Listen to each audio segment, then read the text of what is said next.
Hello, welcome back to Onshape. Today we're going to be looking at adding to our games controller design by putting one of the triggers on the back and then mirroring it across to the other side. So we're almost finished. We just need some of the back buttons to do, and then I think we're about there. Now, two jobs before we get into things properly. First of all, you're going to hide all the parts on your current existing design apart from this back piece. So if you look at the side profile, for me it's part one. It should be for you as well. I think it might just be part two.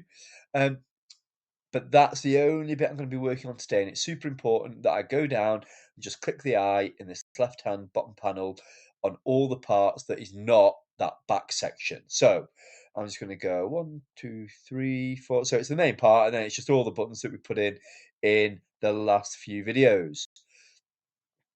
Okay, and when you've done that, what you can do, you can do one more thing. Now, I think your design should be shelled. I think we did that in one of the other videos. So we used the shell tool to carve out the inside of this. What I need you to do is just for today is go back up to where you can see your shell feature. This is for the other side. And I just need you to delete that. So we did shell it. You're just going to need to delete that feature. And what it should do is it should just make the whole thing solid again. It shouldn't do anything more than that. Okay, once you've done that, what you're going to do is, so you should be looking at your back piece and it should now be solid again. What you're going to do is you're going to look at the top plane and you're going to draw a rectangle on the top plane that just covers or encapsulates this lobe, this wing of the game's controller, of the back of the controller. So still looking at the top, I'm going to make a sketch on the top plane. And I'm not going to go all the way. I'm going to, that'll do, I think. So just so you're cutting off that bottom lobe, I'm going to click Extrude, Remove, and I'm just going to pull that all the way up. Now, the reason for this is I need a flat surface to be working on, and that's exactly what I get here. So what I'm going to do now is I'm going to draw a rectangle on this surface. So on this new surface that I've made,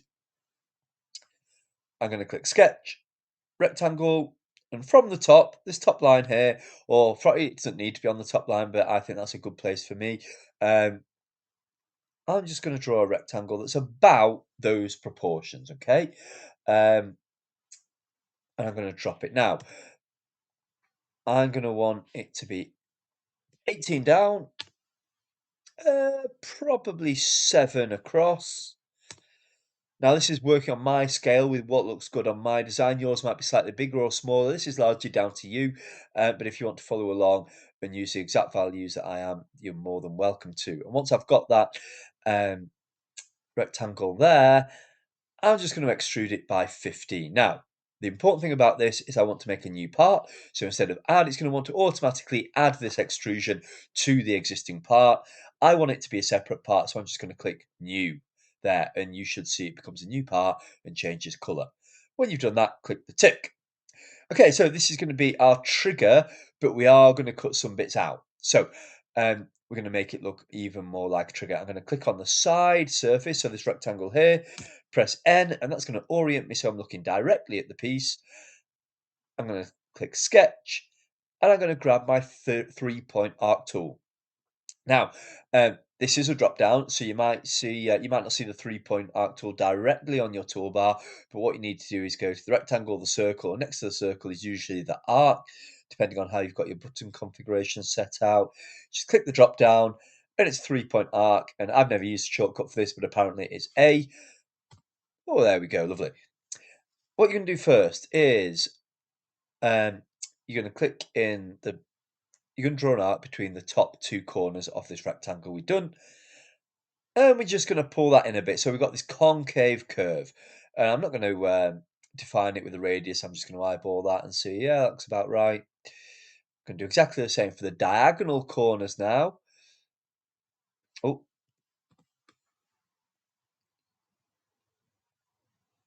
And you should see that because you've got a vertical line here, as you draw this line out, it will snap to it. And it's snapped to mine. I think that's at about with a radius of 18.355. Yours probably If you use the same dimensions, it should actually be the same.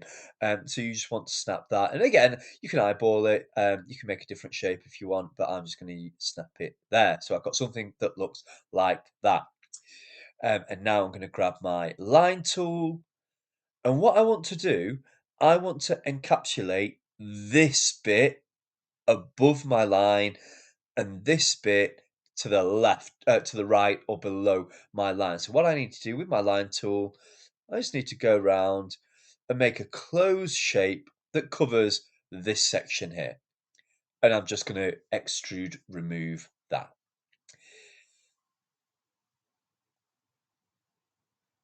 And you will see, hopefully that's going to do it. You will see we've got something that now looks like a typical trigger, which is what I want.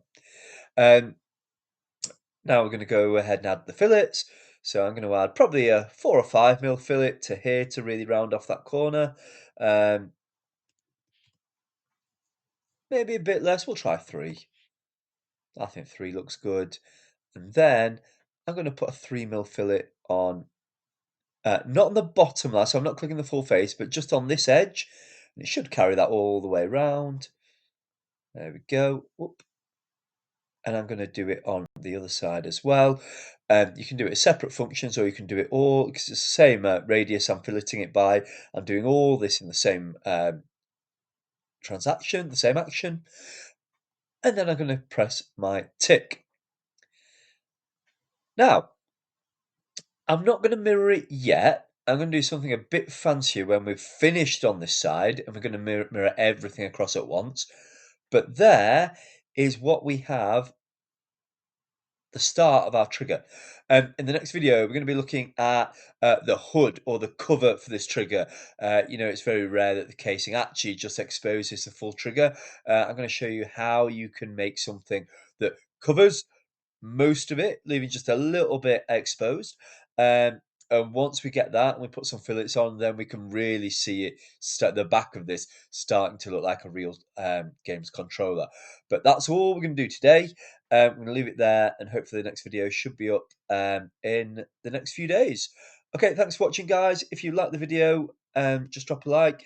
If you want to see the rest of the channel or the rest of the series, go back, subscribe, and you'll get a notification every time a video comes out. If I've not clarified anything, please let me know, and I'll respond in the comments. Okay, thank you.